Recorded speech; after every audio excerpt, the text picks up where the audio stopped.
झारखंड में कोरोना संक्रमण के केस लगातार बढ़ रहे हैं। बुधवार को झारखंड में कोरोना की जांच में 1141 नए संक्रमित की पहचान हुई। वहीं 1232 मरीज स्वस्थ भी हुए।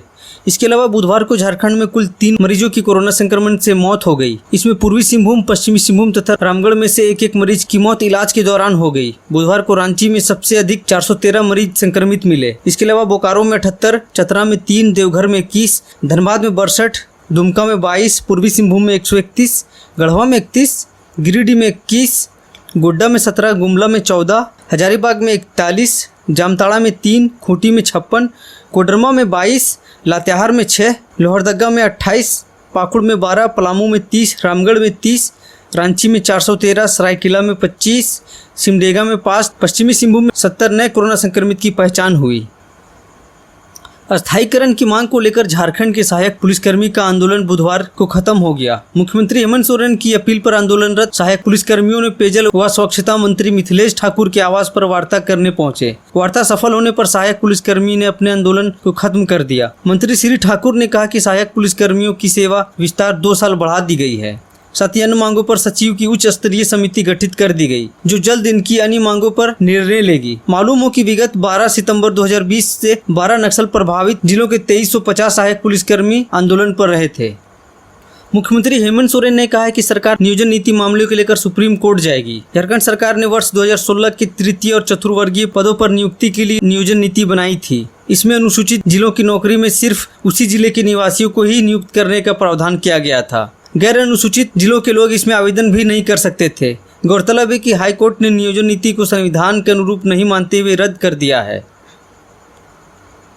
कोरोना वायरस महामारी के बढ़ते केसों के बीच जब सरकार ने मार्च में लॉकडाउन का ऐलान किया, तब सबसे ज़्यादा परेशानियों का सामना प्रवासी मजदूरों को करना पड़ा था। लाखों की संख्या में लोग रोजगार गंवाने की वजह से पैदल ही अपने घरों की ओर निकल पड़े थे। शुरुआत में जहां सरकार ने संसद में प्रवासी मजदूर से जुड़े डेटा होने की बात कही थी, अब सरकार ने कहा कि लॉकडाउन लगने के बाद मार्च से लेकर जून तक की अवधि में 1 करोड़ से ज़्यादा प्रवासी मजदूर पैदल ही अपने घर को लौटने के लिए मजबूर हुए।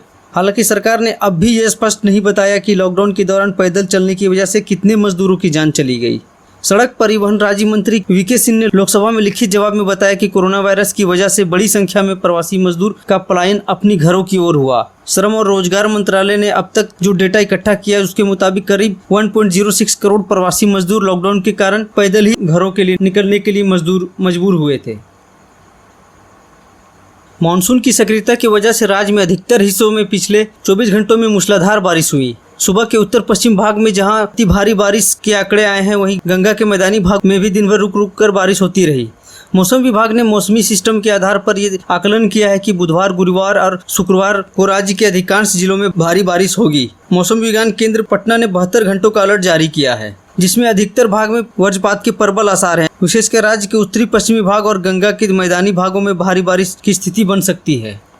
लोक जनशक्ति पार्टी के राष्ट्रीय अध्यक्ष चिराग पासवान भले ही बिहार के सीएम नीतीश कुमार से आर पार की लड़ाई लड़ने के मूड में हो, लेकिन नीतीश कुमार चिराग पासवान को अब भी भाव देने के मूड में नहीं है। सीएम ने आज उनको लेकर बयान दिया कि उससे साफ है कि नीतीश चिराग के तेवर को हल्के में लेते हैं। चिराग पासवान और नीतीश कुमार के बीच के रिश्ते तल्ख हुए। नीतीश ने चिराग की डिमांड नहीं मानी, उनको भाव नहीं दिया, जैसा कि चिराग पासवान आरोप लगाते रहे हैं। आज जेडीयू दफ्तर में पार्टी के नेताओं के साथ मैराथन मीटिंग के लिए पहुंचे नीतीश ने जब मीटिंग खत्म किया और मीडिया कर्मियों ने उनसे चिराग पासवान की नाराजगी को लेकर सवाल किया, तो सीएम बस ये कहकर निकल गए कि इसमें कोई खास बात नहीं है। जाहिर है नीतीश ये देखना चाहते हैं कि चिराग पासवान भले ही अपने तेवर कितने ही तल्ख करे, उससे नीतीश को कोई फर्क नहीं पड़ने वाला।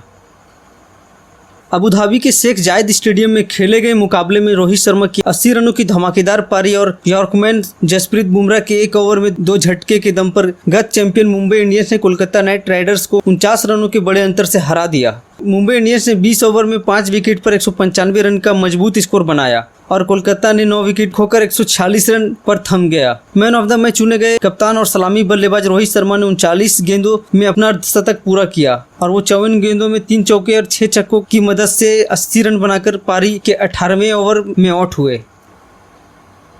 केंद्रीय रेल राज्य मंत्री सुरेश अंगड़ी का 65 साल की उम्र में दिल्ली के एम्स अस्पताल में बुधवार को निधन हो गया। अंगड़ी कोरोना वायरस से संक्रमित थे और उनका अस्पताल में इलाज चल रहा था। अंगड़ी के निधन के बाद बीजेपी के राष्ट्रीय अध्यक्ष जेपी नड्डा और केंद्रीय मंत्री प्रहलाद जोशी ने उनके घर पहुंचे। वहीं पूर्व केंद्रीय मंत्री के निधन पर राष्ट्रपति, प्रधानमंत्री समेत विभिन्न हस्तियों ने शोक व्यक्त किया है।